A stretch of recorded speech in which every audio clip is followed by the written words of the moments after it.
નમસ્તે બહેનો, આપણો કોર્સ પ્રકરણ 1 થી 4 લઈને છે દિવાળી પ્રથમ પરીક્ષા સુધીનો.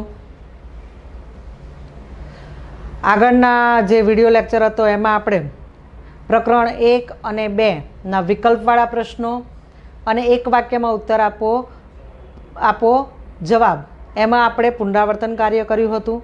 હવે આપણે અત્યારે આગળ વધીશું પ્રકરણ 3 માનવ વિકાસ અને પ્રકરણ 4 તેના વિશે જે વૈકલ્પિક પ્રશ્નો છે અને ટૂંકા પ્રશ્નો છે એનું આપણે પુનરાવર્તન કાર્ય કરીએ. તો પ્રકરણ 3 માનવ વિકાસ, 1-2 વાક્યમાં ઉત્તર લખો એ પ્રશ્નનું પુનરાવર્તન કરીશું. પહેલો જ પ્રશ્ન છે, વૃદ્ધિ એટલે શું? વૃદ્ધિ એટલે ઉંમર વધવાની સાથે શરીરના વિવિધ અવયવોના વજન, કદ અને આકારમાં થતો ક્રમિક, પ્રગતિગામી અને પ્રમાણાત્મક ફેરફાર. બીજો પ્રશ્ન છે, વિકાસ એટલે શું? ઉંમર વધવાની સાથે આપણા વર્તનમાં થતા પ્રગતિશીલ ફેરફારને વિકાસ કહે છે. વિકાસ એ ગુણાત્મક ફેરફાર છે. પરિપક્વતાના લક્ષ્ય તરફ લઈ જતો ક્રમબદ્ધ, સુસંવાદિત અને પ્રગત્યાત્મક ફેરફાર એટલે વિકાસ. તો વિકાસ એટલે વ્યક્તિના શારીરિક વૃદ્ધિ સિવાયના અન્ય પાસાઓમાં વૃદ્ધિ અને પરિવર્તન. હવે આગળ વધીશું. ત્રીજો પ્રશ્ન છે, પરિપક્વતા એટલે શું? તો આનુવંશિક લક્ષણો આપમેળે અને અનુભવની મદદ વગર ક્રમિક રીતના પ્રગટ થાય છે, તેને પરિપક્વ કહે છે. પરિપક્વતા એ પરિપક્વતાની પ્રક્રિયાનું પરિણામ છે, પરિપક્વની પ્રક્રિયાનું પરિણામ છે. વૃદ્ધિ અને વિકાસ ટોચની કક્ષાએ એટલે પરિપક્વતા, વૃદ્ધિ અને વિકાસની ટોચની કક્ષા એટલે પરિપક્વતા. ચોથો પ્રશ્ન છે, વિકાસને અસર કરતા પરિબળો જણાવો. તો વિકાસને અસર કરતા મુખ્યત્વે 2 પરિબળો છે, જે આપણે આગળ પણ આવી ગયા પ્રશ્ન વિકલ્પમાં. એક છે વારસો અને બીજું છે પર્યાવરણ અથવા તો વાતાવરણ.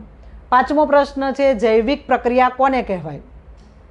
જૈવિક પ્રક્રિયાઓ બાળકને માતા પિતા તરફથી જનીન તત્વોના રૂપમાં વારસામાં મળે છે. બાળકનો વિકાસ મોટે ભાગે જનીન તત્વો પર આધારિત હોય છે, જેને જૈવીય પ્રક્રિયા કહે છે. છઠ્ઠો પ્રશ્ન છે, પર્યાવરણલક્ષી અસર એટલે શું? વ્યક્તિના વિકાસ પર તેના રહેઠાણના સ્થળની તથા જે ભૌગોલિક પરિસ્થિતિમાં વૃદ્ધિ પામતી હોય તેની અસર પડે છે. આ પ્રકારની અસરને પર્યાવરણીય અસર કહે છે. સાતમો પ્રશ્ન છે, કયા મનોવૈજ્ઞાનિકે બોધાત્મક વિકાસનો સિદ્ધાંત આપ્યો છે? તો જવાબ છે સ્વિસ મનોવૈજ્ઞાનિક જીન પિયાઝે બોધાત્મક વિકાસનો સિદ્ધાંત આપ્યો છે. આઠમો પ્રશ્ન છે, નૈતિક વિકાસનો સિદ્ધાંત કયા મનોવૈજ્ઞાનિકે આપેલો છે? તો નૈતિક વિકાસનો સિદ્ધાંત કોહલબર્ગ નામના મનોવૈજ્ઞાનિકે આપ્યો છે. નવમો પ્રશ્ન છે, વિશ્વાસ વિરુદ્ધ અવિશ્વાસ તબક્કાની ચર્ચા કયા મનોવૈજ્ઞાનિકે કરી? તો વિશ્વાસ વિરુદ્ધ અવિશ્વાસ તબક્કાની ચર્ચા અમેરિકન મનોવૈજ્ઞાનિક એરિક એરિક્સને કરી છે. એરિક એરિક્સને કરેલી છે. 10મો પ્રશ્ન, અમૂર્ત ક્રિયાત્મક તબક્કો કયા વર્ષમાં જોવા મળે છે? તો અમૂર્ત ક્રિયાત્મક તબક્કો 12મા વર્ષમાં જોવા મળે છે. વિકલ્પોવાળા પ્રશ્નો વિશે અત્યારે પુનરાવર્તન કાર્ય કરીએ. પહેલો પ્રશ્ન છે, વૃદ્ધિ એટલે કોષીય ગુણાકાર. આવું કોણે કહ્યું હતું? વિકલ્પ એ છે ક્રો અને ક્રો, વિકલ્પ બી છે ફ્રેન્ડ, વિકલ્પ સી છે ઓલ્પોટ અને વિકલ્પ ડી છે વોટસન. તો વૃદ્ધિ એટલે કોષીય ગુણાકાર આવું ફ્રેન્ડે કહ્યું હતું, એટલે કે વિકલ્પ બી સાચો ઉત્તર છે. વિકાસ એટલે ગુણાત્મક ફેરફાર આવું કોણે કહ્યું હતું? તો વિકલ્પ એ છે ક્રો અને ક્રો, વિકલ્પ બી છે ફ્રેન્ડ, વિકલ્પ સી છે ઓલ્પોટ અને વિકલ્પ ડી છે હર્લોક. તો સાચો જવાબ આવશે વિકલ્પ ડી હર્લોક. ત્રીજો પ્રશ્ન છે, વિકાસને અસર કરતા પરિબળો કેટલા છે? તો વિકાસને અસર કરતા પરિબળો 2 છે, વારસો અને વાતાવરણ. એટલે કે વિભાગ જે વિકલ્પ એ છે 1 છે, વિકલ્પ બી છે 2 છે, વિકલ્પ સી 3 છે અને વિકલ્પ ડી 4 છે. તો સાચો જવાબ વિકલ્પ બી આવશે 2. ચોથો પ્રશ્ન છે, વ્યક્તિમાં દેખાતા પ્રગટ લક્ષણો એ કેવો વારસો કહેવાય? વિકલ્પ એ છે પ્રભાવી, બી છે પ્રચ્છન્ન, સી છે નિર્ણાયક અને ડી છે મૂળભૂત. તો જવાબ આવશે એ પ્રભાવી વારસો. પાંચમો પ્રશ્ન છે દુર્ગાનંદ સિંહાએ બાળકના વિકાસના મુખ્ય કેટલા વિભાગો પાડ્યા છે? વિકલ્પ એ છે 1, વિકલ્પ બી છે 2, વિકલ્પ સી છે 3 અને વિકલ્પ ડી છે 4. તો જવાબ આવશે 3. ઘર, શાળા અને સમવયસ્કો, આ 3 એણે વિભાગો આપેલા છે. છઠ્ઠું છે જીન પિયાઝે વિકાસના કેટલા તબક્કાઓ દર્શાવ્યા છે? તો જીન પિયાઝે વિકાસના 4 તબક્કાઓ. સાચો જવાબ આવશે બી 4. ઘણા વિકલ્પ આપેલા છે. એ વિકલ્પમાં આપેલું છે 3, સીમાં 5, ડીમાં 6 અને બીમાં 4. તો સાચો જવાબ છે બી 4. મૂર્ત ક્રિયાત્મક તબક્કો કયા વર્ષમાં જોવા મળે છે? તો એના વિકલ્પો છે 5 થી 7, 7 થી 12, 7 થી 11, 5 થી 9. તો જવાબ આવશે મૂર્ત ક્રિયાત્મક તબક્કો 7 થી 12 એટલે કે બી. આગળ વધીશું. 8મો પ્રશ્ન નૈતિક વિકાસની 3 કક્ષાઓ કોણે દર્શાવી છે? તો 4 મનોવૈજ્ઞાનિકોના નામ આપેલા છે પિયાઝે, એટકિન્સને, કોહલબર્ગે કે ફ્રોઈડે. તો વિભાગ સી કોહલબર્ગે એ સાચો જવાબ આવશે. 9મો પ્રશ્ન છે ઉદ્યમશીલતા વિરુદ્ધ લઘુતા તબક્કાની ચર્ચા કોણે કરી છે? તો વિકલ્પ આપેલા છે પિયાઝેએ, બી છે એરિક્સને, સી કોહલબર્ગે અને ડી છે ફ્રોઈડે. તો જવાબ આવશે બી એરિક્સને.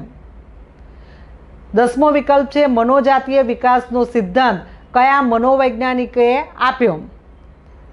તો વિકલ્પ એ છે પિયાઝે, વિકલ્પ બી છે ફ્રોઈડે, વિકલ્પ સી છે એરિક્સને અને વિકલ્પ ડી છે કોહલબર્ગે. તો જવાબ આવશે વિકલ્પ બી ફ્રોઈડે. તો અહીંયા આગળ આપણે પુનરાવર્તન કાર્ય કર્યું ચેપ્ટર 3નું. હવે આપણે આગળ વધીશું ચેપ્ટર 4 તરફ. ચેપ્ટર 4માં જે વૈકલ્પિક પ્રશ્નો છે એના વિશે આપણે અત્યારે પુનરાવર્તન કાર્ય કરીએ. ચેપ્ટર 4 છે વર્તનના જૈવીય આધારો. તો એના વિકલ્પો આપણે અત્યારે જોઈએ. તો પહેલો જ વિકલ્પ છે આપણા પૂર્વજો પાસેથી મળેલા શારીરિક અને મનોવૈજ્ઞાનિક લક્ષણોના અભ્યાસને શું કહેવામાં આવે છે? વિકલ્પ છે એ નૃવંશશાસ્ત્ર, બી વિકલ્પ છે પ્રજોત્પત્તિશાસ્ત્ર, સી વિકલ્પ છે મનોવિજ્ઞાન અને ડી છે જીવશાસ્ત્ર. તો જવાબ આવશે બી પ્રજોત્પત્તિશાસ્ત્ર. બીજો પ્રશ્ન છે ગર્ભાધાન સમયે રંગસૂત્રની કેટલી જોડીઓ હોય છે? અહીં જોડીમાં પૂછ્યું છે. વિકલ્પ છે એ 46, બરાબર, બી વિકલ્પ છે 22, સી વિકલ્પ છે 23 અને ડી વિકલ્પ છે 47. તો કેટલી જોડી બને છે? રંગસૂત્રની કેટલી જોડી હોય છે? તો જવાબ આવશે સી વિકલ્પ 23. ત્રીજો પ્રશ્ન છે માનવ શરીરના પ્રજનન કોષમાં કેટલા રંગસૂત્ર હોય છે? કેટલા રંગસૂત્ર હોય છે? તો શું લખવાનું? 46 રંગસૂત્ર હોય છે. વિકલ્પ હું તમને કહું કે એ છે 22, બી છે 23, સી છે 46 અને ડી છે 47. અને પ્રશ્ન પૂછ્યો છે કે માનવ શરીરના પ્રજનન કોષોમાં કેટલા રંગસૂત્રો હોય છે? તો 46 રંગસૂત્રો હોય છે. જોડ પૂછાય તો 23, જે આપણે આગળ જોયા. બીજો પ્રશ્ન. ચોથો પ્રશ્ન છે પુખ્ત વયની વ્યક્તિના મગજનું વજન કેટલું હોય છે? વિકલ્પ છે એ 3.61 કિગ્રા, બી વિકલ્પ છે 1.36 કિગ્રા, સી વિકલ્પ છે 2.63 કિગ્રા અને ડી વિકલ્પ છે 2 કિગ્રા. તો જવાબ આવશે બી વિકલ્પ 1.36 કિગ્રા. હવે આપણે પ્રશ્ન 5 તરફ આગળ વધીએ. જ્ઞાનેન્દ્રિયોમાંથી આવેલા સાંવેદનિક સંકેતોને મગજ સુધી કોણ પહોંચાડે છે? વિકલ્પ છે એ નાનું મગજ, બી મોટું મગજ, સી થેલેમસ અને ડી સીમાવર્તી ચેતાતંત્ર. જવાબ છે સી થેલેમસ. છઠ્ઠો પ્રશ્ન છે અંતઃસ્રાવી ગ્રંથિઓનું નિયમન કોના દ્વારા થાય છે? વિકલ્પ છે એ થેલેમસ, બી હાઇપોથેલેમસ, સી કરોડરજ્જુ અને ડી છે મગજ સ્કંદ. તો જવાબ આવશે બી હાઇપોથેલેમસ. સાતમો પ્રશ્ન છે વાણી અને શ્રવણ પ્રતિક્રિયાનું નિયંત્રણ મગજના કયા ખંડમાં થાય છે? વિકલ્પ છે અગ્ર કપાલખંડ, બી પશ્વ કપાલખંડ, સી નિમ્ન કપાલખંડ અને ડી મધ્ય કપાલખંડ. તો જવાબ આવશે સી નિમ્ન કપાલખંડ. આઠમો પ્રશ્ન છે મગજનો કયો ભાગ સ્મૃતિમાં મહત્વનો ભાગ ભજવે છે? તો વિકલ્પ છે એ હિપ્પોકેમ્પસ, બી એમિગડાલા, સી થેલેમસ અને ડી હાઇપોથેલેમસ. જવાબ આવશે એ હિપ્પોકેમ્પસ. નવમો પ્રશ્ન છે ભયજનક કે કટોકટીનો સામનો કરવા કયું તંત્ર મદદરૂપ બને છે? તો એમાં વિકલ્પ છે એ સ્વયં સંચાલિત ચેતાતંત્ર, બી છે કેન્દ્રવર્તી ચેતાતંત્ર, સી છે પરાનુકંપી તંત્ર અને ડી છે અનુકંપી તંત્ર. જવાબ આવશે ડી અનુકંપી તંત્ર. દસમો પ્રશ્ન છે કંઠ ગ્રંથિમાંથી કયો સ્ત્રાવ ઝરે છે? વિકલ્પ એ છે ઓક્સિજન, બી વેસોપ્રેસિન, સી થાઇરોક્સિન અને ડી લેક્ટોજેનિક. તો જવાબ આવશે સી થાઇરોક્સિન. હવે આપણે એક બે વાક્યમાં ઉત્તર આપો એ પ્રશ્ન વિશે માહિતી મેળવીશું. તો એક બે વાક્યમાં ઉત્તર આપો એ તમારે બરાબર સમજવાનું છે, કારણ કે મોટાભાગના પ્રશ્નો આમાંથી પૂછાતા હોય છે. તો જોઈએ પહેલો જ પ્રશ્ન છે માનવ ઉત્ક્રાંતિના સીમા સ્તંભો કયા કયા છે? આ પ્રશ્ન વાર્ષિક પરીક્ષામાં પણ પૂછાશે અને મોસ્ટ આઈએમપી પ્રશ્ન છે. તો માનવ ઉત્ક્રાંતિના 3 મહત્વના સીમા સ્તંભો છે, જે પહેલું છે દ્વિપગીપણું, બીજું છે મગજનો વિકાસ અને ત્રીજું છે ભાષાનો વિકાસ. બીજો પ્રશ્ન છે માનવ શરીરમાં રંગસૂત્રોની કેટલી જોડ હોય છે? આગળ આ પ્રશ્ન આવી ગયેલો છે, જોડ પૂછાય છે. શું જવાબ આવશે?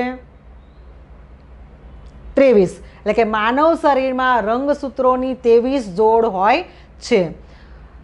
આગળ વધીએ. ત્રીજો પ્રશ્ન ડીએનએનું મુખ્ય કાર્ય શું છે? આ પ્રશ્ન પણ એક્ઝામમાં પૂછાય છે. તો ડીએનએનું મુખ્ય કાર્ય પ્રોટીનનું ઉત્પાદન રાસાયણિક કરવાનું છે. આ પ્રોટીન શરીરની રાસાયણિક પ્રક્રિયાઓ અને શરીર બંધારણ, શરીરની ક્ષમતા, બુદ્ધિ તથા અન્ય વાર્તનિક લક્ષણોનું નિયમન કરે છે. ચોથો પ્રશ્ન છે સ્વયં સંચાલિત ચેતાતંત્રના ભાગો કયા કયા છે? બહુ સરસ પ્રશ્ન છે અને આવડે તેવો પ્રશ્ન છે.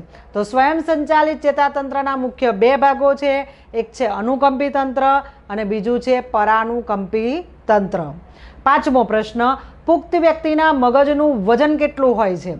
આ પણ વિકલ્પવાળા પ્રશ્નમાં આવી ગયું, આવડવું જોઈએ તમને. ઘણા બહેનો બોલ્યા. તો પુખ્ત વ્યક્તિના મગજનું વજન 1.36 કિલોગ્રામ હોય છે. છઠ્ઠો પ્રશ્ન શરીરના હલનચલનોનું નિયમન અને સંકલન કોણ કરે છે? તો જવાબ છે શરીરના હલનચલનોનું નિયમન અને સંકલન નાનું મગજ કરે છે. સાતમો પ્રશ્ન છે એમિગડાલાની મુખ્ય ભૂમિકા શું છે? આ પ્રશ્ન પણ એક્ઝામમાં પૂછાય છે. તો એમિગડાલા આક્રમકતામાં મુખ્ય ભૂમિકા ભજવે છે. તે સ્મૃતિ, આવેગો અને કેટલીક મહત્વની મૂળભૂત પ્રેરણાઓ સાથે સંકળાયેલ છે.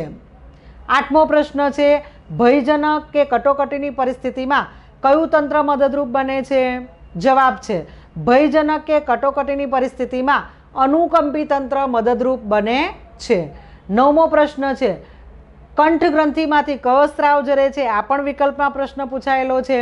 તો કંઠ ગ્રંથિમાંથી થાઇરોક્સિન નામનો સ્ત્રાવ ઝરે છે. 10મો પ્રશ્ન છે લોહીમાં શર્કરાના પ્રમાણનું નિયંત્રણ કરવા માટે કયા ઇન્જેક્શનો લેવા પડે છે?